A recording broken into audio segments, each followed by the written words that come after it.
1992, the West Island Italian Association is a meeting place where Canadians of Italian descent often gather to celebrate their beautiful language and culture and to share it with the brother community. To Egidio Vincelli, now in his 16th year as president of the association, as well as to past presidents Marino Di Scepola, Famidia Nani, Rocco La Giorgia, and Victor Romani. Congratulations to the West Island Italian Association on 3 decades of fostering the friendships that make for a strong and vibrant community. Lunga vita all'Associazione Italo-Canadese del West Island. The honourable member for Medicine Hat, Carson Warner. Thank you, Mr. Speaker. Liberal changes to bail in 2018 were naive, ideological, and just plain wrong. Police and courts are now required to ensure offenders are released at the earliest opportunity rather than be detained. Canadians are paying the price, in some cases with their lives. Violent crimes and gang-related homicides are way up, and that's the Liberal record. In the last 40 days alone, Mr. Speaker, an OPP constable was killed near Hamilton. Paramedics were shot at in Vancouver. A person was shot during a robbery in London. There was a random stabbing in Mississauga, a violent carjacking in Manitoba, and that's just to name a very, very few. In each and every case, the offender was out on bail. This travesty has to stop. Just yesterday, the Liberals and the NDP voted against conservative, common-sense legislation that would correct this problem.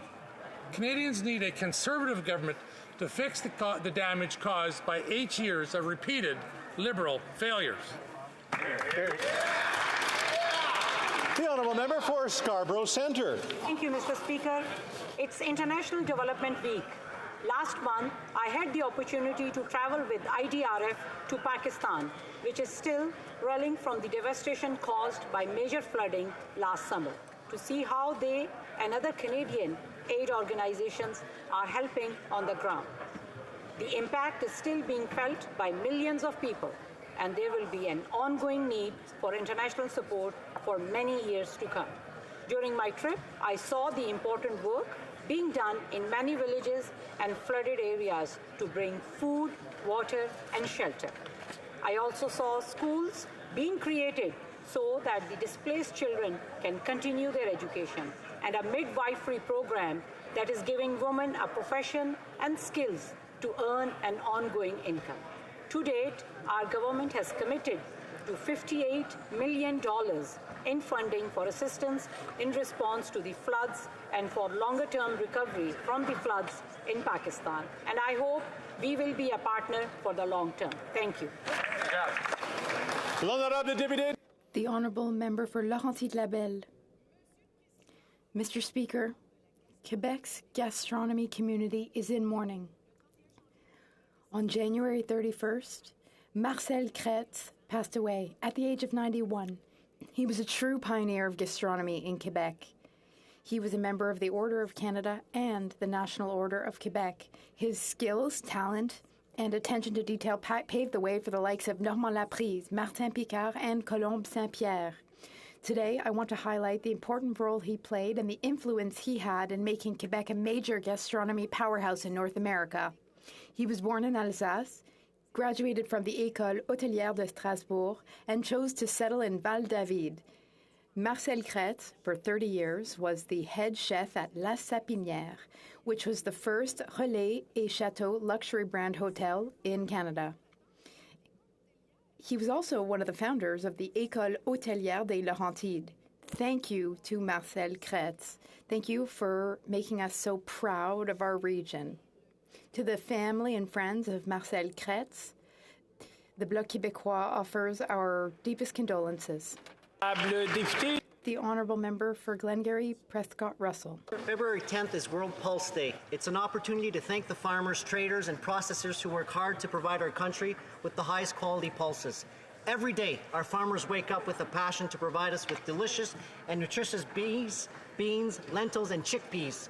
These world-class products are made here at home with care, safety, and in an environmental-friendly manner. When shipped abroad, they are a showcase of the high-quality agriculture products that come from Canada. Pulses are an important part of our diet and a pillar of our economy.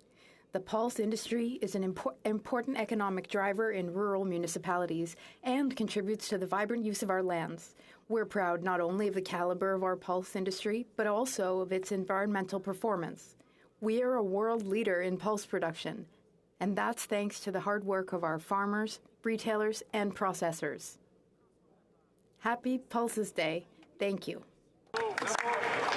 The Honourable Member for Charleswood St. James, Assiniboia, Headingley. Mr. Speaker, I'm rising today to celebrate the great work of the Winnipeg Pet Rescue Shelter. Before the House rose last year, I had the pleasure of joining the grand opening of their brand new location on Portage Avenue in my riding. The work that Carla Martinelli Irvine and her team do at this shelter is truly vital and heartwarming.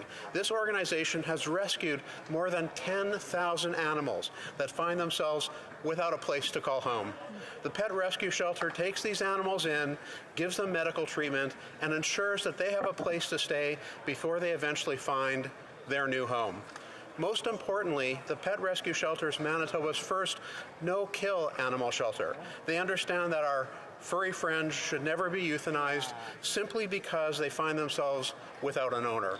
To Carla and her entire team, thank you so much for the work that you do, and I wish you all continued success in helping Manitoba pets find their forever home.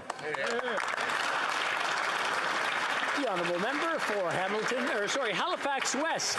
Mr. Speaker, watching the news unfold, my heart aches for the people of Turkey and Syria. Devastating earthquakes have claimed the lives of over 7,000 people thus far. Thousands of buildings were downed in the first quake, and families are searching for their loved ones and trying to access medical care. These terrible 7+ magnitude were felt as far away as Lebanon, Cyprus, and Egypt. The impact in northwestern Syria, where many are already displaced, living in camps, has been tragic. This week is International Development Week, and now more than ever, the people of this region need our support. I'm grateful to groups that are already stepping up to collect donations for the victims, including the Turkish Society of Nova Scotia. Now is the time for us to give whatever we are able to. My thoughts and prayers are with the Syrian and Turkish friends and my constituents in Halifax West. Canada and Canadians will be there for you in this difficult time. Merci. Wonderful job. The Honourable Member for Vaughan Woodbridge. Thank you, Mr. Speaker. Vaughan residents are amongst the most entrepreneurial and generous in the country. It is an honor to be their voice and the voice of thousands of hardworking families in the city of Vaughan who are dedicated to building strong communities and creating a better future for their children. For 7 years, the government has stood side by side with Vaughan families to put more money in their pockets and make life more affordable. We introduced the Canada Child Benefit and now implemented a transformational early learning and childcare program that is bringing $10 a day daycare closer to reality every day. To fight climate change, we put a price on pollution and created the Climate Action Incentive. We also introduced the Canada Dental Benefit and are working to strengthen our public health care system. Mr. Speaker, these are real, tangible, and long-lasting measures that help Vaughan families. Our government is laser-focused on making life more affordable for Canadians by fostering inclusive economic growth that set Vaughan families and families from coast to coast to coast up for success. Thank you, Mr. Speaker. Wonderful. The Honourable Member for Calgary, Forest Lawn. Mr. Speaker, after 8 years of this Liberal Prime Minister, inflation is at a 40-year high. After 8 years of this... Seems to have been some confusion. The Honourable Member for Calgary, Forest Lawn. After 8 years of this Liberal Prime Minister, inflation is at a 40-year high. After 8 years of this Liberal Prime Minister, the average family is paying $16,000 a year on groceries. After 8 years of this Liberal Prime Minister, 1 in 5 Canadians are skipping meals, accessing a charity service just to meet their basic needs, and out of money. After 8 years of this Liberal Prime Minister, rent and mortgages have doubled. After 8 years of this Liberal Prime Minister, his insiders' friends make off with billions of tax dollars while Canadians face an affordability crisis. Mr. Speaker, after 8 long years of this Liberal Prime Minister, Canadians are out of money and this Liberal government is out of touch. It's time to rein in the spending, fire the gatekeepers, and put out this inflationary fire. It's time to get these Liberals out of the way so Conservatives, led by the member from Carleton, can clean up this mess and ensure Canadians can keep the heat on by taking the carbon tax off. The honourable member for Willowdale.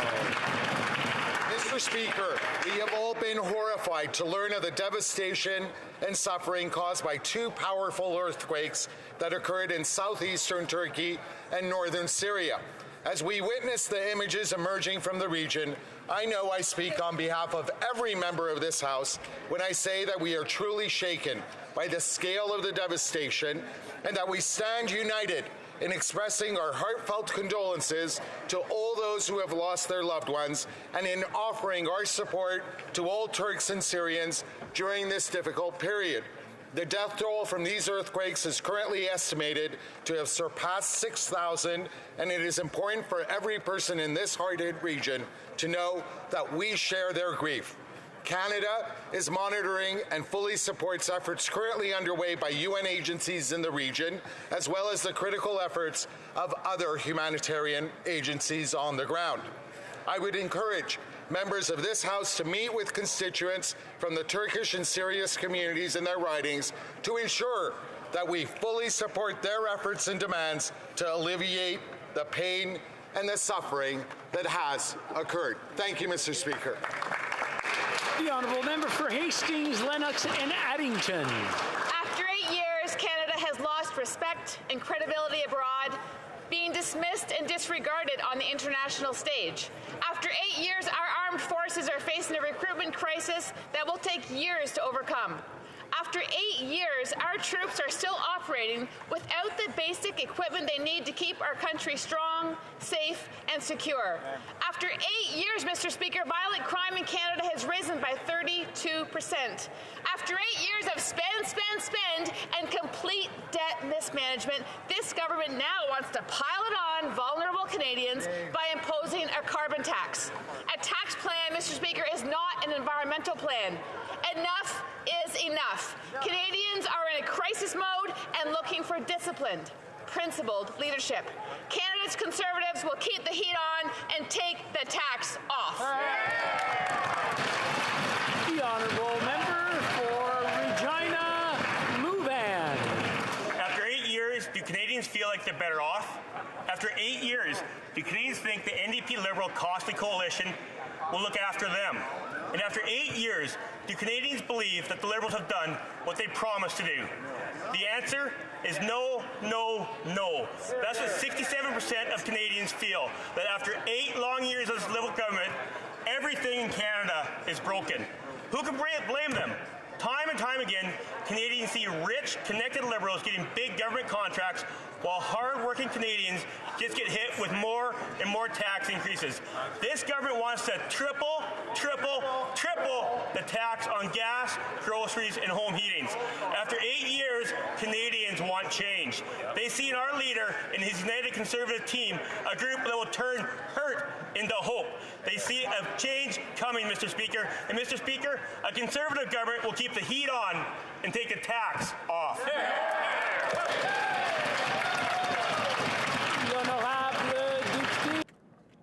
The honourable member for Pontiac. Mr. Speaker, I have a question for this House. Please raise your hand if you have never experienced a time of major distress or never experienced suicidal thoughts at some point in your life. Well, Speaker, here is the proof that suicide is a problem that is a matter for all of us. This tragic issue takes the lives of 12 Canadians every day. This week is Suicide Prevention Week. The theme this year is Prevention is Better Than Death. This theme highlights the importance of prevention. It encourages people to dare to talk about it. Mr. Speaker, I think we can all do more. We can do small gestures like reaching out to those who are going through difficult times.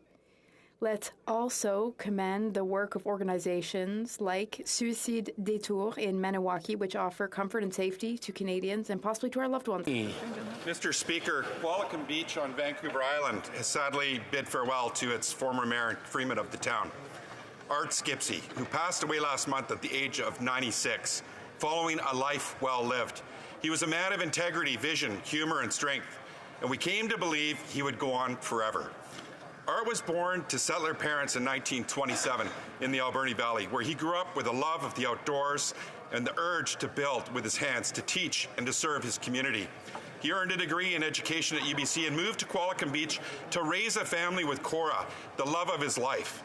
They barged a house from Vancouver when a suitable home was hard to find. And in 1975, he served 2 terms as alderman and then as mayor from 1977 until 1990. His voluntary contributions to the community are too many to mention. Suffice to say, many thought of Art as Mr. Qualicum Beach. We'll miss you, Art. Rest in peace.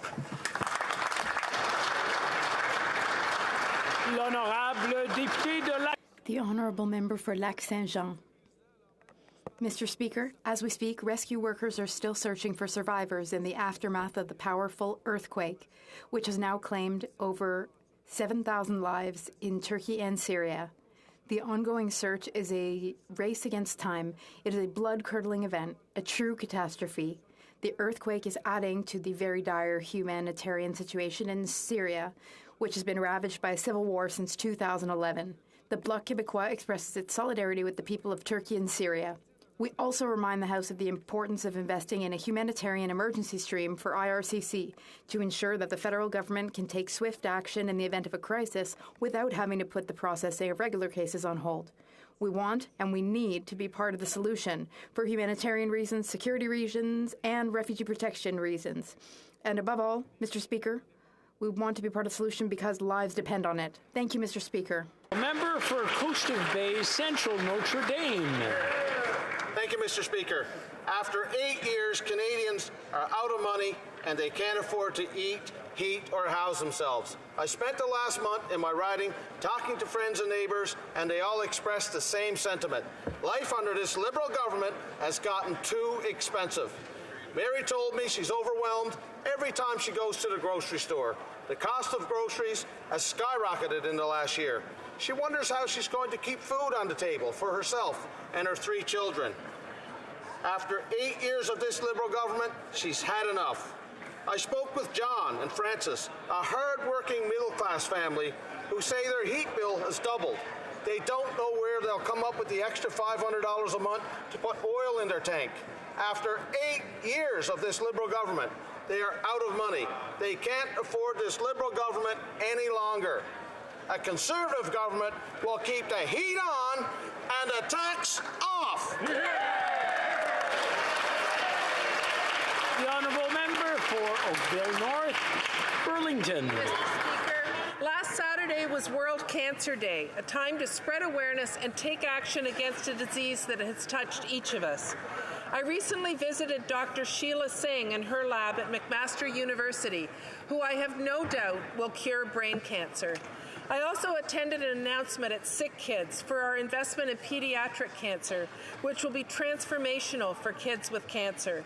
Some actions we can all make to prevent cancer start with making healthy choices, like living smoke-free, being sun-safe, moving more, sitting less, having a healthy body weight, limiting alcohol, and eating well. I know far too many who have been touched by cancer, and I'm always inspired by their strength and resilience. As Terry Fox said, dreams are made possible if you try. I dream of a world without cancer, and I will do all that I can to make that dream come true. Thank you, Mr. Speaker.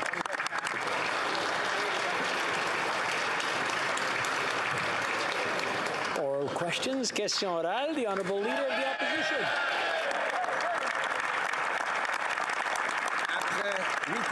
After 8 years in power, Prime Minister, our healthcare system is broken. He did the impossible.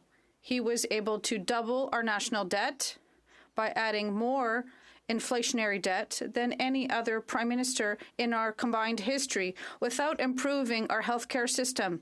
In fact, it's worse than ever today. The Prime Minister even confessed that the system isn't up to our expectations. So will he finally take responsibility so that we can solve the issues that he has caused? The Honourable Minister of Tourism. Let's remind the member of the facts. During the pandemic, we gave the provinces $72 million extra to the $46 million that was set aside for provinces. And also, Mr. Speaker, the Prime Minister and the provincial premiers are sitting down together to talk about how they're going to build a lasting healthcare systems for the next 10 years. That's how our Confederation works. It's a good day for Canada. The Honourable Leader of the Opposition. 8 years of this Prime Minister, healthcare in Canada is broken. He's accomplished the impossible. He managed to double our national debt, adding more debt than all prior Prime Ministers combined, without improving healthcare. In fact, by his own admission, it is worse.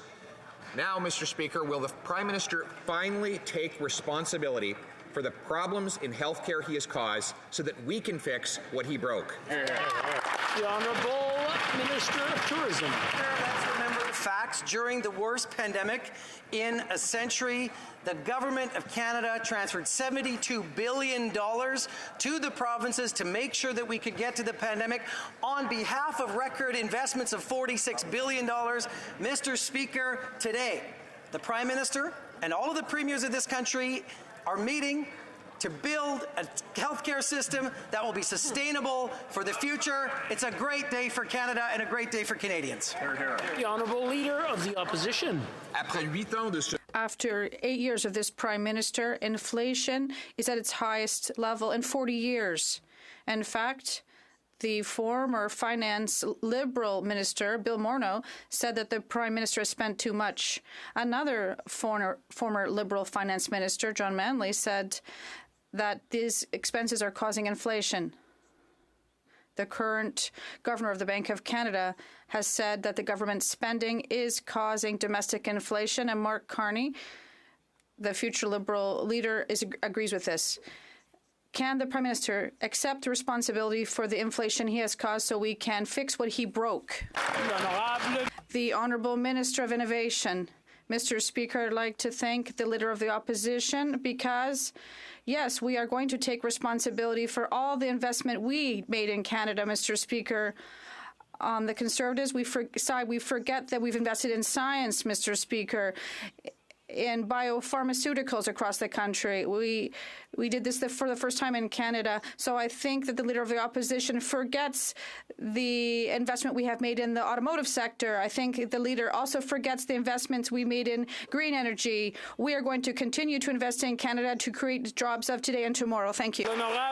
The Honourable Leader of the Opposition. Investments in pharmaceuticals. He gave $170 million to a pharmaceutical operation that's shutting down, which is a prime example.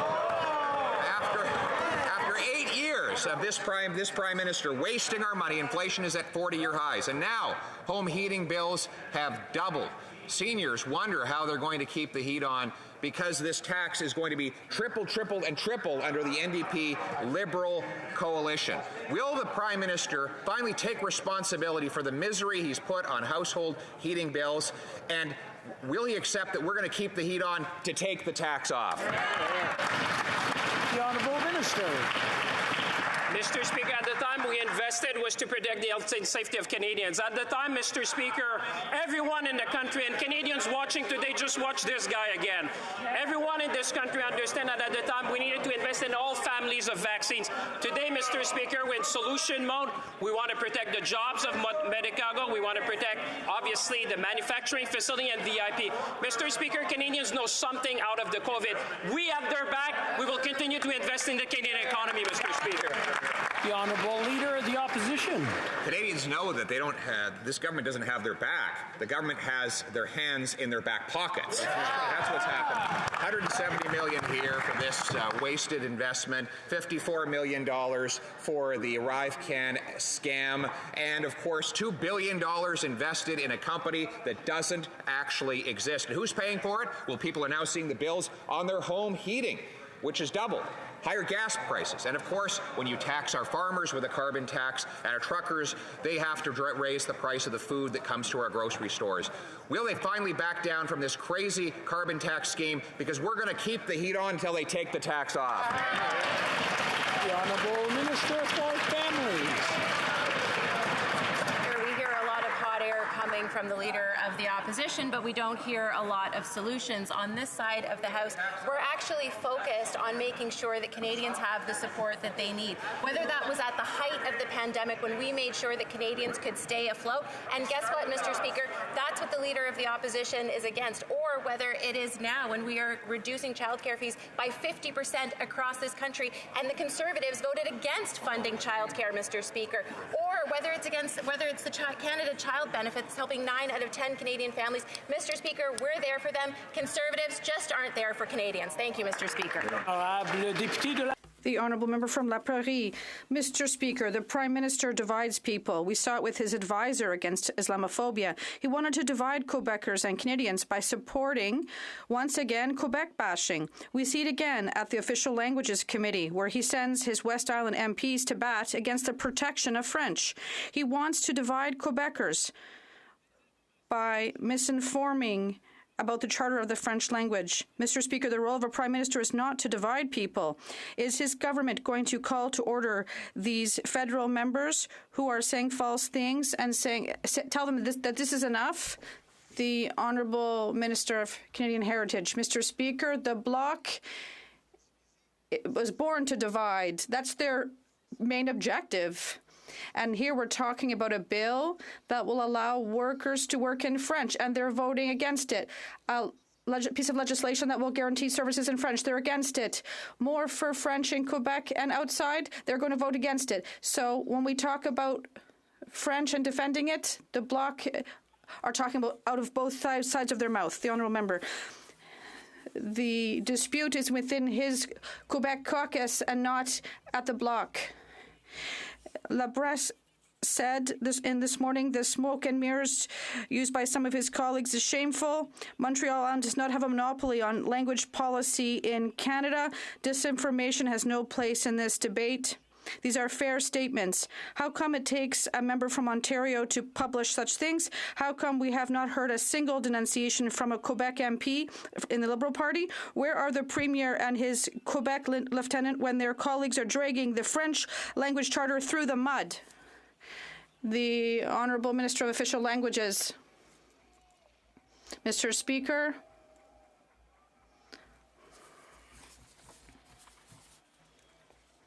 Order.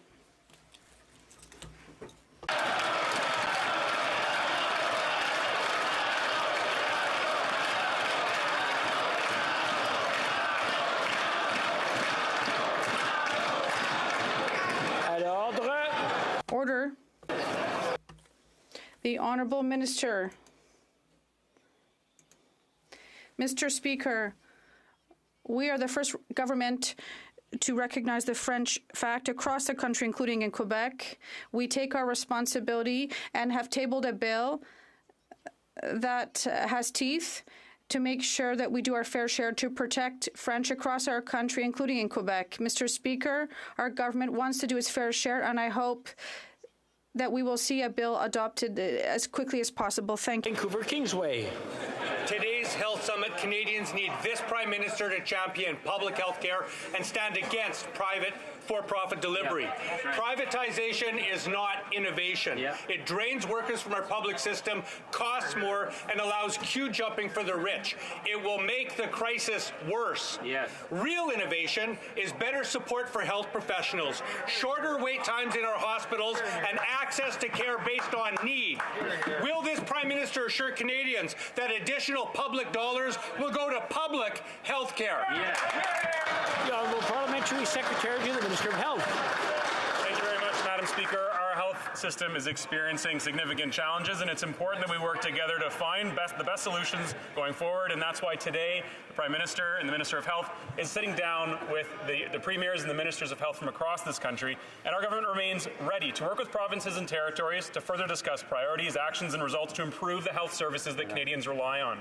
That includes reducing backlogs and supporting our healthcare workers, enhancing access to family health services, improving mental health and substance use services, helping Canadians age with dignity, closer to home, and using health data and digital health more effectively. We'll always be there to support our universal public healthcare system. Thank you, Madam Minister. Well, member for Elmwood Transcona. I didn't hear a word about standing up to privatization. I hope the minister is going to be able to do better after today's talks. When this Prime Minister was looking for votes, he said he would do everything to defend our public health care system. And now he's calling the tactic of privatizing our health care system innovation. Just the opposite. Let's be clear, privatization does not add workers to our public health care system. It removes them. Investment is needed to address this crisis by hiring more health care workers. Will the Prime Minister be clear today that the federal health funding cannot be used to privatize our health care system? The Honourable Parliamentary Secretary. Perhaps my colleague didn't hear me when I said we'll always stand up for our fundamental public universal health care. I'll say it again, we'll always stand up for our public universal health care. Et en français, Monsieur le Président. And in French, Mr. Speaker, our government is working with the provinces and territories to discuss priorities and results with respect to health care so we can enhance our health care system for all Canadians, particularly by reducing the backlog, improving access to family services, improving services with respect to mental health and substance abuse, and more. For Calgary, Forrest Lawn. After 8 years with this Liberal Prime Minister, Canadians are suffering more than ever. His out-of-control spending fueled 40-year high in inflation. Rents have doubled. Home heating has doubled. And even food inflation has gone up. He pile-drove Canadians further by taking more off their paychecks, and was going to take even more and cause even more suffering when he triples his failed carbon tax scam. Will the Prime Minister show some humility and take the tax off so Canadians can keep the heat on? The Honourable Minister of the Environment.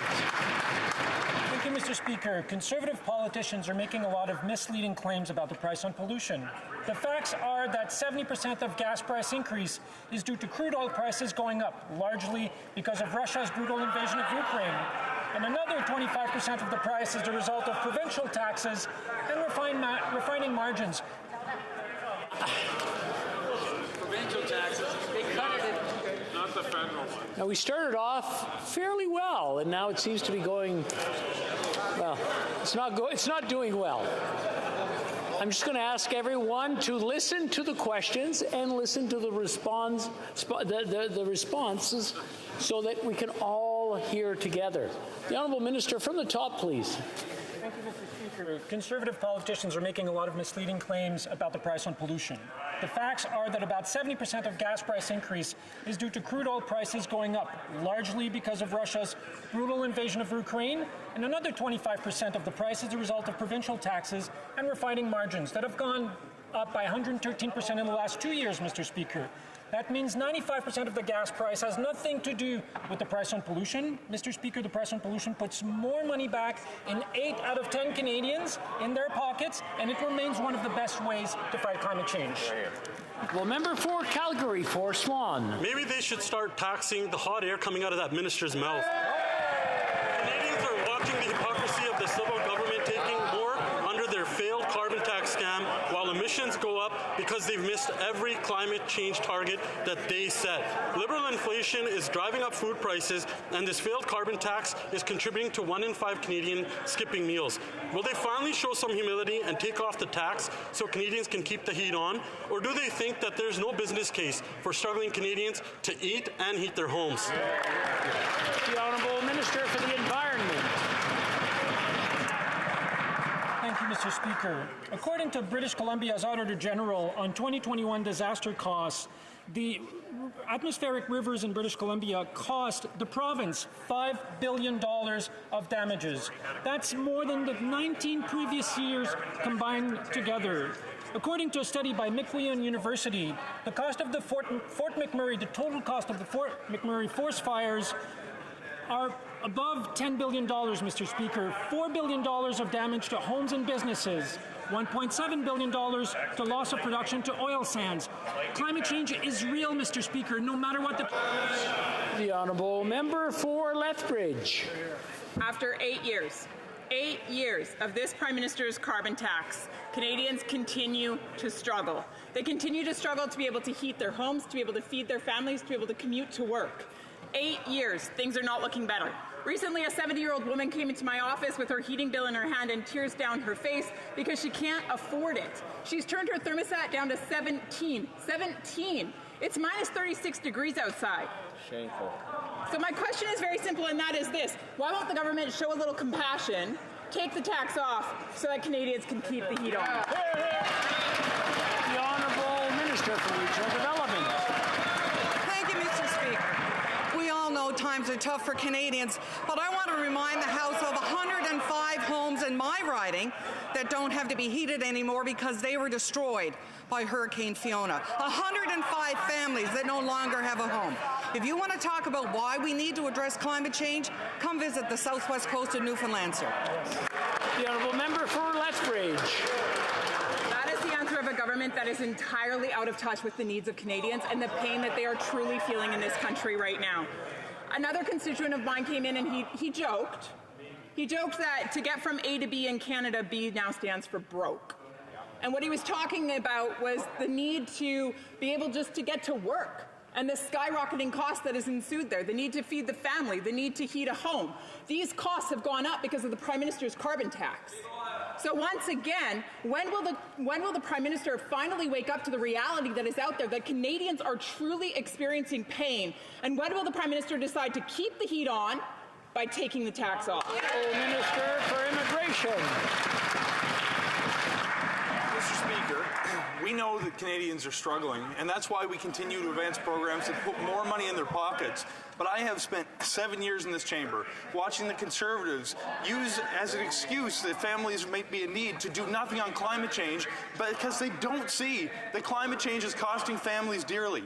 Come to my community. You'll see houses that have been swept into the ocean. You'll see farms whose silos have been torn apart. You're going to see farmers who are out hundreds of thousands of dollars because of the impact of Hurricane Fiona on their crops. We have designed a program that puts more money in the pockets out of 8 out of 10 Canadian families and reduces pollution. I hope they get behind it instead of taking... The honourable member for Mégantic-L'Érable. 8 years of this government, and after 8 years of this Prime Minister, he seems to have learned nothing. Inflation is at a 40-year high, and young families are paying an average of $600 a month more because of interest rates. The cost of groceries is going up every week. The cost of housing and everything's going up. After 8 years, what's the Prime Minister's solution? Triple the carbon tax. How come he is filling his pockets to the detriment of Canadians? The Honourable Minister of Sport. Mr. Speaker, did you not notice that not only the Conservatives have never offered a solution to help Canadians to face the hard time they're having right now with rising interest rates, but they also have no solution to help Canadians tackle climate change and to fight the impact of climate change. So not only are they irresponsible, but it also shows how incompetent the Conservatives are with respect to helping Canadians with these issues. The honourable member from Mégantic-L'Érable. After 8 years of this Liberal government, we see the incompetency every day in all Canadian families as well. 22% have no more money left to deal with the worst inflation and cost of living crisis in 40 years. And women, 28% of them cannot make ends meet at the end of the month. When we talk about incompetency of a government, this is what we're talking about. This is what Canadians are concerned about. But for the Liberals, everything's fine. Everyone is having a hard time, though. How come they are bent on digging into Canadians' pockets with the carbon tax? Why don't they help them by cutting the tax? The Honourable Minister of the Environment. Thank you, Mr. Speaker. I'd like to remind my colleagues of some facts. Carbon tax was established in 2019, so it hasn't been in place for 8 years, not even for 3 years it's been in place. First. Second, it doesn't apply to Quebec because Quebec has a cap-and-trade system that applies. So my colleague from Quebec is absolutely wrong on this issue. And 3, we give money back to 8 out of 10 Canadians. They receive more than they pay on the carbon tax.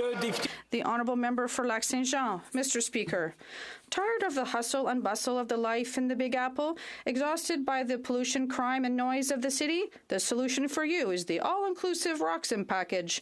A free bus will take you to Plattsburgh, where a taxi will be waiting for you to take you to Roxham. And once you've crossed the road, you'll be offered free accommodation, welfare, health care and school for your children. Roxham, the all-inclusive package is waiting for you. Mr. Speaker, isn't the immigration minister tired of being laughed at? When will he suspend the Safe Third Country Agreement? The Honourable Minister of Immigration. This situation is not a joke. It's important to debate this issue at the House here seriously. Our government cooperated with the province of Quebec and continues negotiations to modernize the Safe Third Country Agreement with the U.S. so we can find permanent solutions. Mr. Speaker, my colleague is looking for disputes, but I'm putting forward their solutions. The honourable member for Lac-Saint-Jean, we have to be serious. We have a moral duty to welcome asylum seekers. It's a matter of humanity. If someone's life is in danger in their home country, we must respond to their call for help. But what's happening with Roxham Road is ridiculous. The Americans are using this irregular route to absolve themselves of their own responsibility and are inviting refugees to leave for Quebec for reasons that are sometimes anything but humanitarian. What is this government waiting for to suspend the Safe Third Country Agreement? The Honourable Minister. Mr. Speaker, the solution of my friend is just avoiding the issue. There's no magic solution. We need serious solutions. I've had a meeting with my counterpart in Quebec last week to discuss solutions and the role for the federal government to support Quebec. At the same time, our government continues its efforts to modernize the agreement with the U.S. Mr. Speaker, we're going to continue to treat it seriously, no matter how big a joke the Bloc seems to think it may be. The honourable member for Lac-Saint-Jean. Mr. Speaker, the Minister of Immigration doesn't think it's a serious thing, but it's also a tragedy. La Presse revealed this morning that dozens of children are crossing alone in Roxham. Children as young as 10 years old are unaccompanied. This is not a joke. The government has known this for years. In 2018, they even added a team to deal with these children, minors who are crossing the road in the forest in winter, risking their lives. It's absolutely irresponsible. What will have to happen for this government to find a safe way to receive asylum seekers, including these children? The Honourable Minister of Canadian Heritage. Mr. Speaker, my colleague is right in terms of what he said, but it begs question about his first question. I know my colleague from the Bloc, I have a great deal of respect for him. I know he's serious in all of this, but it's no time to joke. It's no time to joke. When he said his first question, we know there are children crossing the road alone. We're talking about men and women and children that are leaving their country under very difficult conditions, and it's no time to joke. We're talking about migrants who are suffering, and we're going to be there to support them. Brent. Mr. Speaker, after 8 years of this Prime Minister, Canadians are living in fear.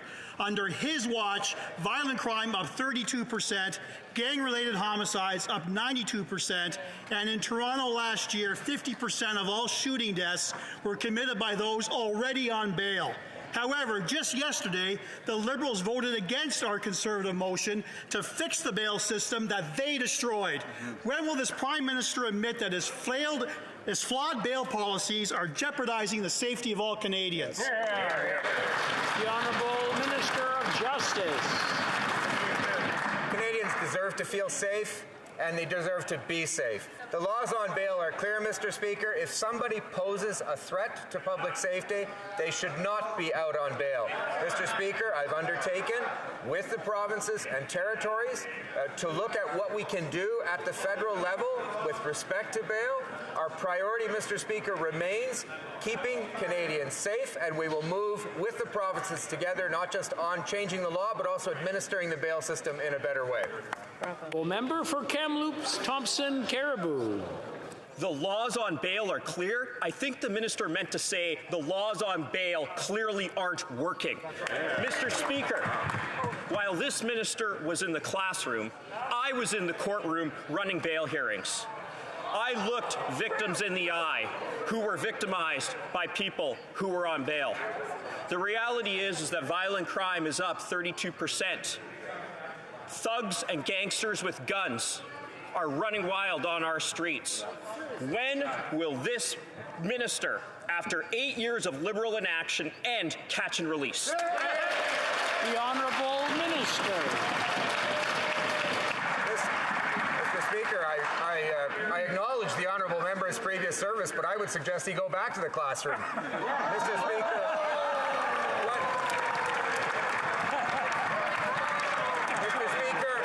as the Honourable Member will know, what Bill C-70...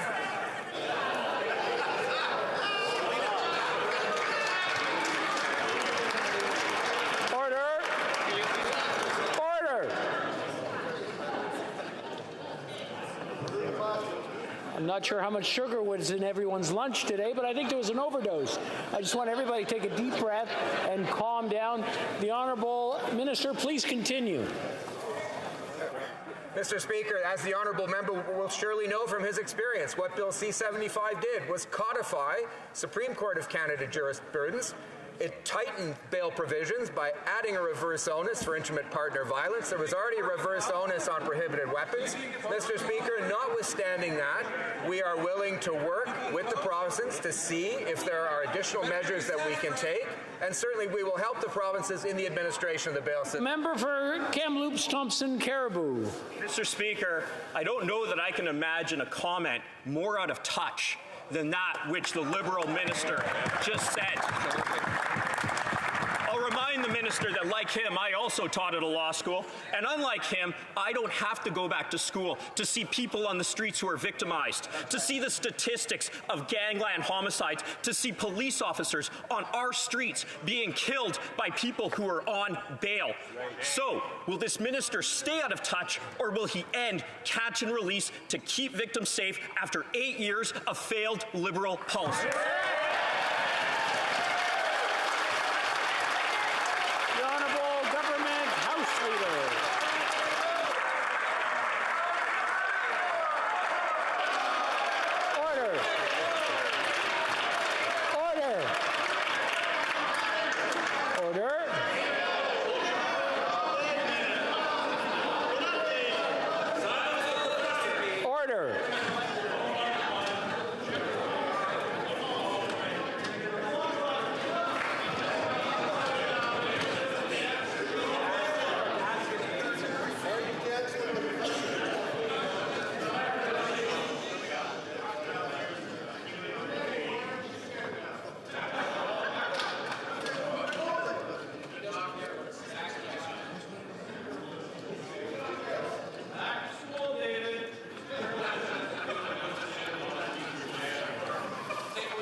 The Honourable Government House Leader. Thank you, Mr. Speaker. The Leader of the Opposition is yelling 8, 9, 10, you're out, as if this is a sporting event. There is not a person in this chamber who has not been touched by violence. There's not a person in this chamber who doesn't care about the safety of our communities. There is not a person in this country who doesn't want to make us be successful in ensuring that every Canadian is safe and not victimized. The idea that anybody in this chamber, let alone anybody in this government, doesn't care about victims is a deeply offensive concept and totally unhelpful to the debate at hand.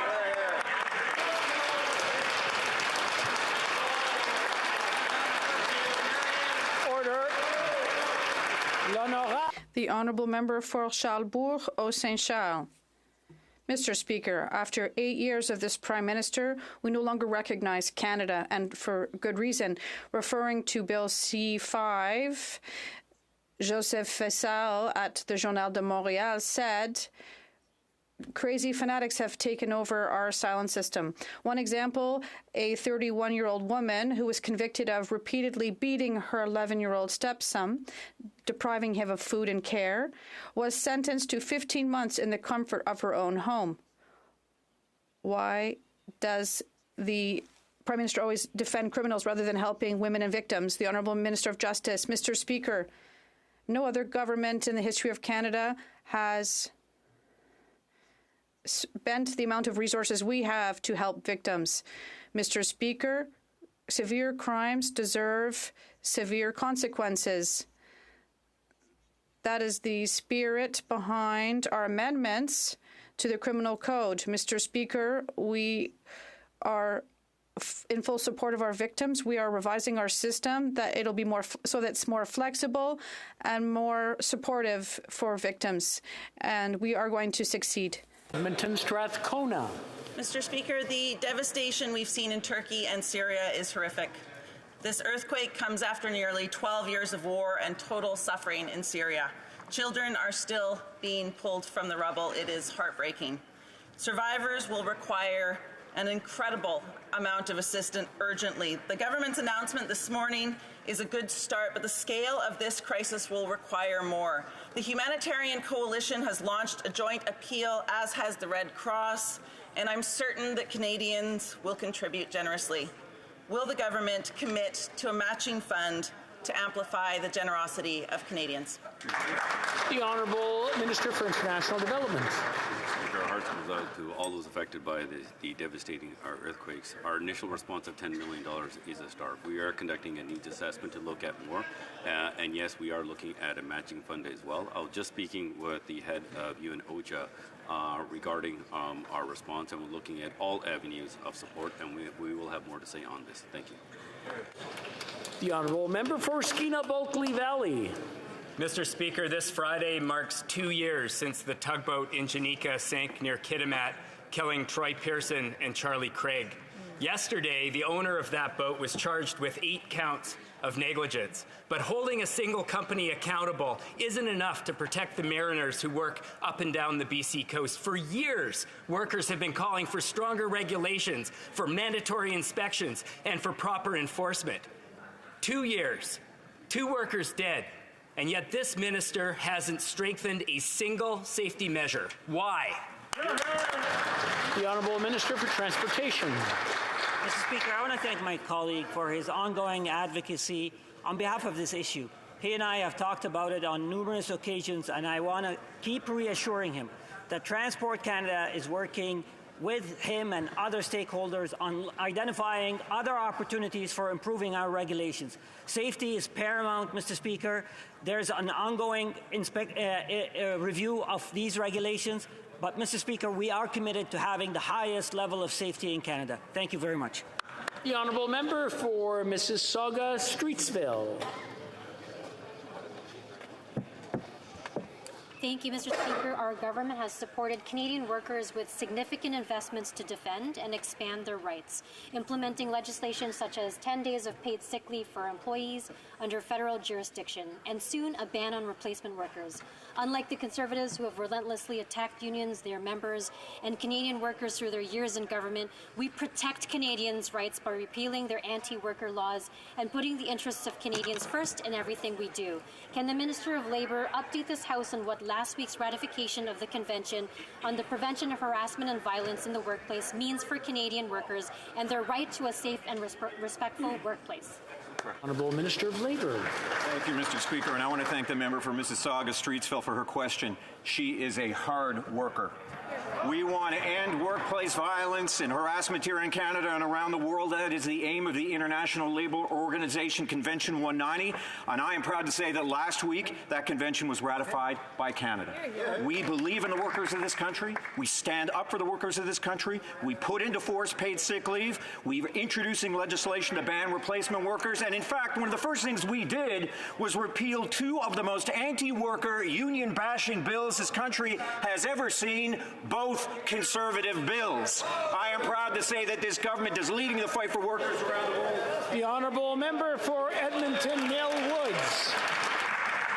Mr. Speaker, after 8 years of this Liberal government, Canadians are struggling to afford the most basic necessities.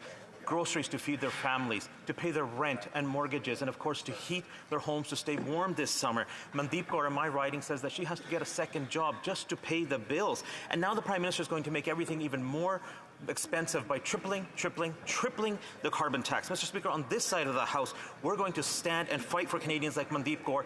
We will ensure that they will turn off the carbon tax so they can continue to heat their homes. The Honourable Minister. Mr. Speaker, let's talk about the Conservative record on taxes.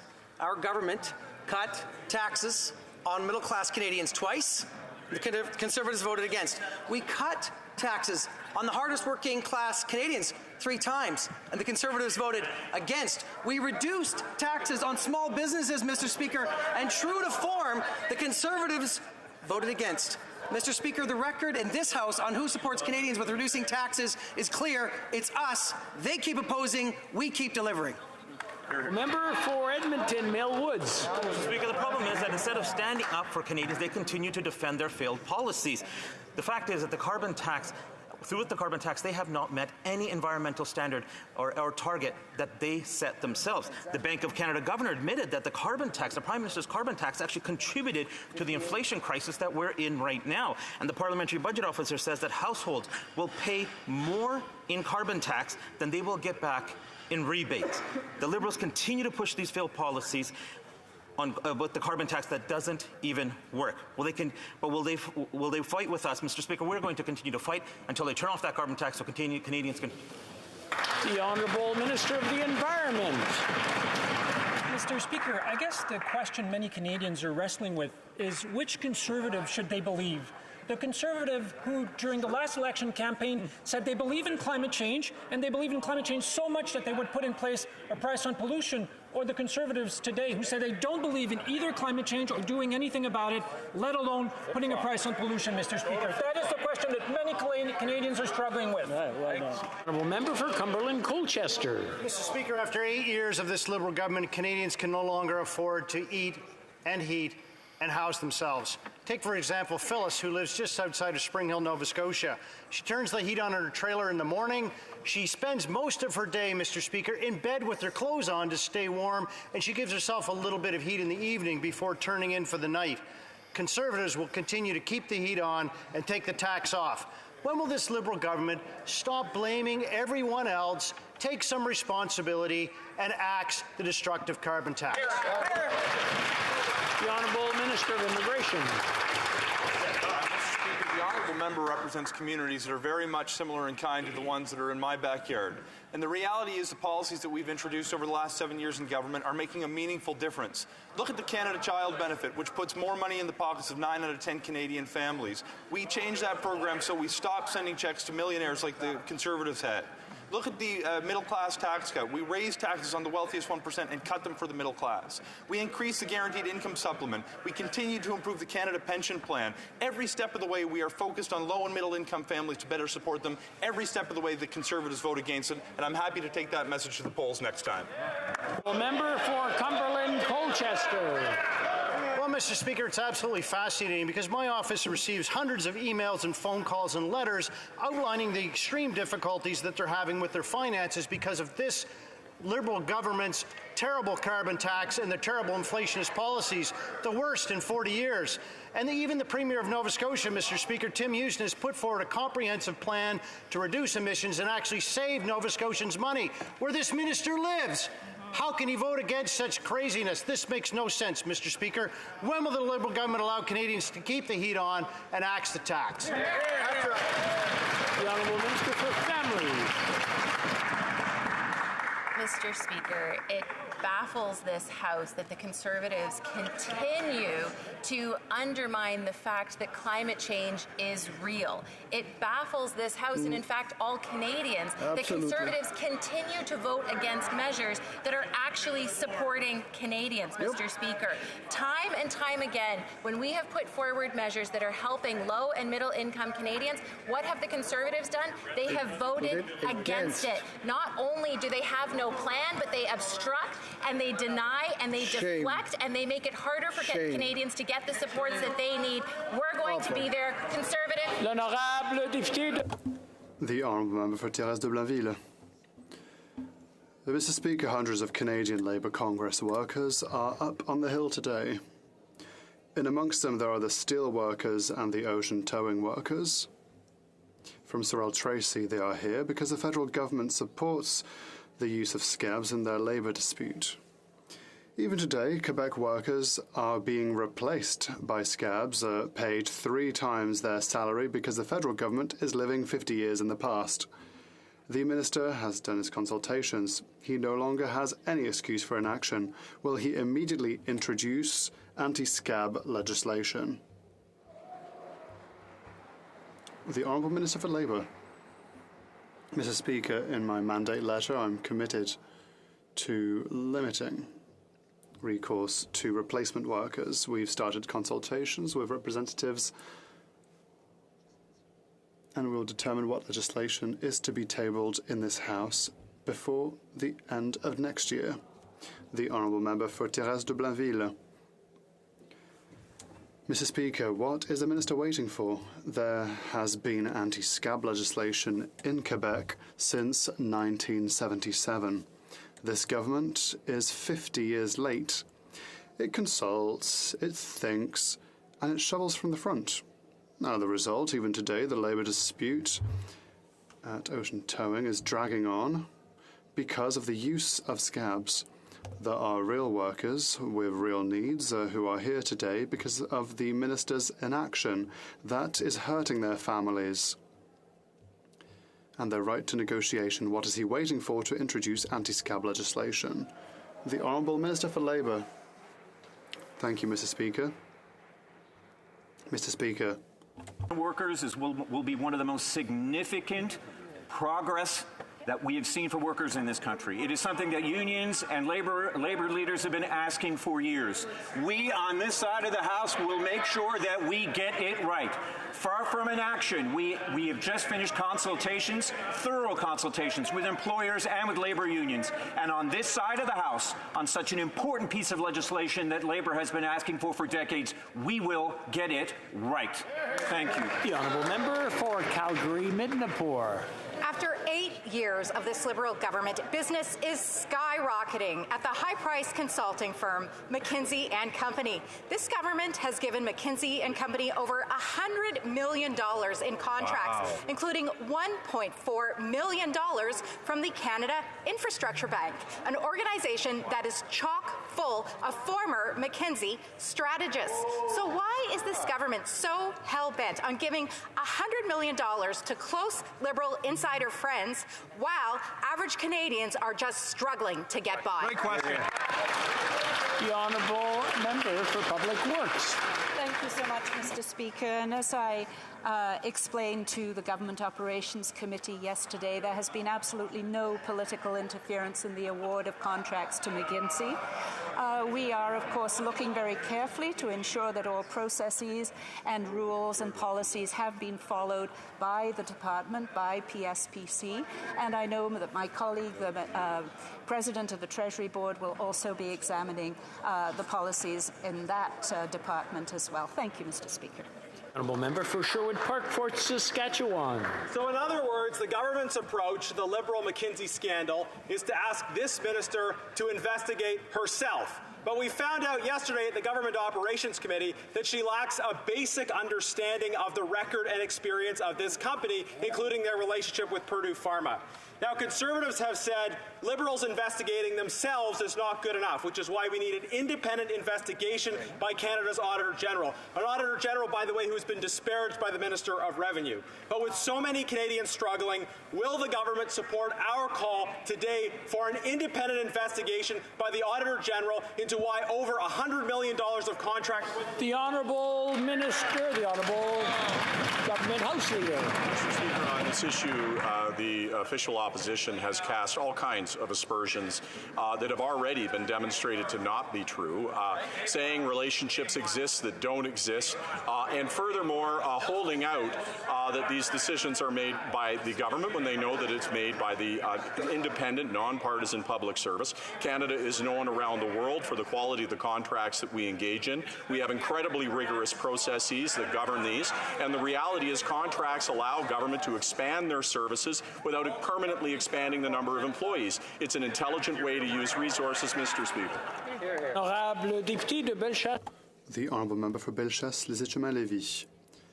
Mr. Speaker, inflation is at its highest level. The cost of housing has doubled.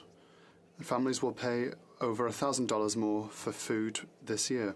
1.5 million Canadians go to food banks. That's 8 years of this Prime Minister's governance. What's he doing? He'd rather give over $100 million in contract to a company that is apparently replacing the public service. Can the Prime Minister explain clearly how this insane spending is helping Canadians who are struggling? The Honourable Minister for Families. Mr. Speaker, it is difficult to hear the Conservatives say that they want to help Canadians, but every time they vote against measures that will help these very Canadians. On this side, we are committed to helping Canadians because we understand that the cost of living is going up, and that is exactly the reason for which we have acted. If the Conservatives were actually sincere in their desire to help Canadians, they could do something simple: vote with us to help Canadians. The Honourable Member for Madawaska-Restigouche. Mr. Speaker, all Canadians deserve a healthy environment and safe communities. Since CEPA was last reformed 20 years ago, chemicals have become an increasing part of our daily lives and economy. Canadians want environmental protection legislation that addresses 21st century issues with 21st century science. Can the Minister for the Environment and Climate Change tell us about the importance of the adoption of Bill S5? The Honourable Minister for the Environment. I would like to thank parliamentarians for their work on this bill. Ensuring that we have the right tools to protect human health and the environment are key steps in our government's plan. With S5, we would recognise for the first time in Canadian law the right of every Canadian to a healthy environment. Mr. Speaker, this is an important step forward for the health of our country and the environment. Member for South Shore St. Margaret's. After 8 years of this Prime Minister's incompetence, Canadians are out of money. Now we learn of more Liberal ineptitude. Medicago closed its doors after receiving more than $173 million of Canadian taxpayer money to develop vaccines. And these Liberals pre-purchased $600 million of these vaccines that have yet to be produced or delivered. And this week, government officials have said that Canadians are on the hook to pay for these vaccines. So why is this Prime Minister paying millions of dollars of taxpayer money to a foreign company for vaccines we didn't receive? The Honourable Minister of Innovation. I'd like to thank the member for his question. It's a member that I respect a lot. He's actually my critic. But this is not the time for recrimination, Mr. Speaker. That's the time for solutions. That's exactly what we're doing on this side of the House, Mr. Speaker. Yesterday, I spoke with the CEO of Mitsubishi Chemical in Japan, Mr. Speaker, because we all understand that in this House, what we should care about is to preserve jobs, Mr. Speaker, to preserve the plant in Quebec City, and to make sure that we keep the technology, Mr. Speaker. That's exactly what we're doing. That's what we're going to fight for the workers, because we know that this is a technology that could save lives in the future. Honourable Member for Haliburton, Kawartha Lakes, Brock.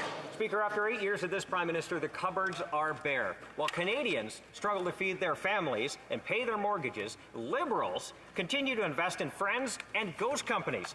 $120 million in contracts to Liberal insiders at McKinsey, and that number just keeps rising. Incredibly, experts say their so-called services weren't even needed. But wait, there is more. No way. True story. $2 billion for the finance minister to invest in a company that doesn't even exist. Wow. Speaker, when will this Prime Minister take accountability, stop its waste, and getting results for taxpayers? Great question.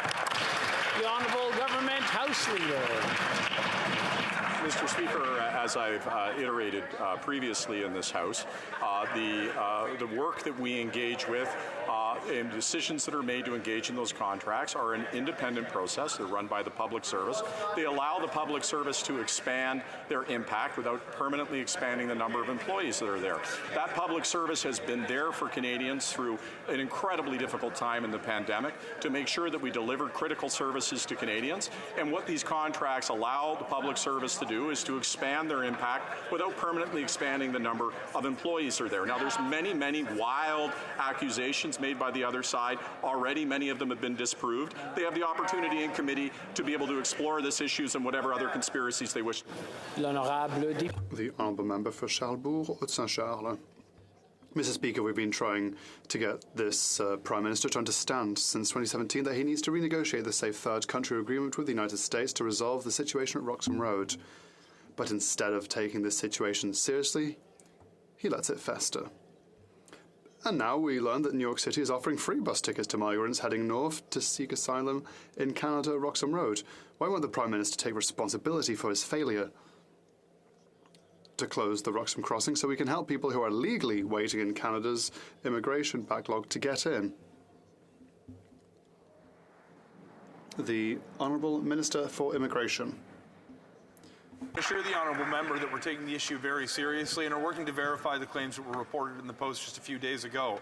The reality is the long-term solution is being negotiated with the United States through the modernization of the Safe Third Country Agreement, and we're working very closely with our provincial counterparts in the meantime to ensure that as they work to support some of the vulnerable people who've made their way into communities, that their basic needs are being met. Speaking of their needs being met, Mr. Speaker, I would point out to the honourable member that it's one of his colleagues on that side of the House that refused service to a vulnerable person on the basis that they sought asylum in Canada in an irregular way. We need to treat these issues with compassion in all moments, and we'll continue to do so on this side of the House. The Honourable Member for Coquitlam, Port Coquitlam. Mr. Speaker, since yesterday we've had such devastating news from Syria and Turkey. As we've heard in this House today and across the country, our thoughts and hearts are with everyone affected by these major earthquakes and who have sustained such unendurable loss. In this difficult time, countries around the world are mobilizing to provide urgent support following this great catastrophe. Can the Minister of International Development tell all Canadians more about what our government is doing to support those those people affected by this earthquake? Great question. Honourable Member or Minister for International Development. Mr. Speaker, our government stands ready to support those affected by these devastating earthquakes. This is why today I authorized an initial emergency humanitarian response of $10 million to support the people of Turkey and Syria. And this is in addition to the $50 million of funding that we provided for disaster response in Syria. And our international partners on the ground have already initiated emergency response activities. Plus, we're also conducting need assessments because we will be doing more, Mr. Speaker. Thank you. The Honourable Member for Vancouver East. Indigenous peoples are overrepresented in the homeless population. The Parliamentary Budget Officer said it would require $27.5 billion to close this housing gap. The Liberals' allocation of $300 million over 5 years is a drop in the bucket. While the NDP forced the Liberals to roll this out over 2 years for urgent need, more needs to be done. The National Urban, Rural and Northern Indigenous Housing Coalition is calling on this government to commit $6 billion in Budget 2023. The NDP fully supports this. Will the Liberals make this commitment to help end the housing crisis for Indigenous peoples? The Honourable Minister for Housing. And are fully committed to working with Indigenous people to co-develop an urban, rural and northern Indigenous housing strategy. Through Budget 2022, we're investing over $4 billion in Indigenous housing through co-developing processes, including for the urban, rural and northern Indigenous housing strategy. Some of that work is already underway. More than 41% of all the units delivered under the Rapid Housing Initiative are going up in Indigenous communities because the need is there, but also Indigenous communities are stepping up and leveraging federal dollars to build rapid housing for their communities. Thank you very much, Mr. Speaker. Well done. Honourable Member for North Island Powell River. Mr. Speaker, too many seniors in Canada are in serious poverty. Last week, I moved a motion to apply equal OAS payments to all seniors, regardless of age. And sadly, this government voted against it. My office has been contacted by a senior who is now making a human rights complaint about Service Canada. Why? Because this government is participating in discrimination because of age. When will the minister finally admit that she's allowing some seniors fall below the poverty line and lifting others who need it? Do it. It's the time. The Honourable Minister for Seniors. We recognize the challenges that seniors are facing. That's precisely why we have been there for them every single step of the way, Mr. Speaker. That is why we doubled the GST credit, Mr. Speaker, for 6 months. That is why we've increased the guaranteed income supplement that has helped over 900,000 seniors, Mr. Speaker. That has lifted 45,000 seniors out of poverty. That is exactly why, Mr. Speaker, we have increased our old age security by 10% last year. And that is why we're, of course, enhancing the CPP. Mr. Speaker, on this side of the House, we're going to continue to support all Canadians, including seniors. Thank you. That's all the time we have for question period today. C'est tout le temps que nous avons. I wish to draw the attention of members to the presence in the gallery of the Honourable Mickey Amery, Minister of Children's Service for the province of Alberta.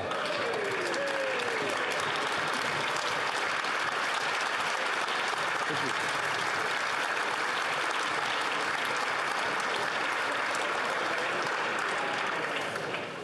It being 3:15, pursuant to order made on Thursday, June 23rd, 2022, the House will now proceed to the taking of the Deferred Recording Division on the motion to concur in the fifth report of the Standing Committee on Government Operations and Estimates.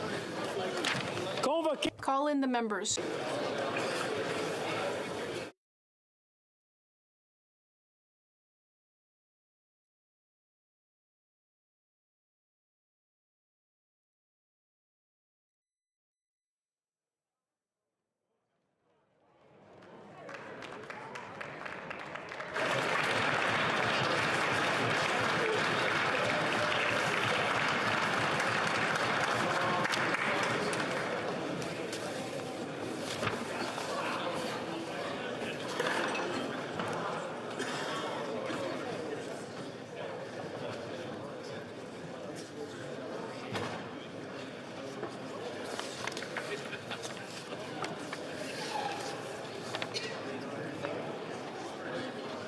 La question est... The question is as follows.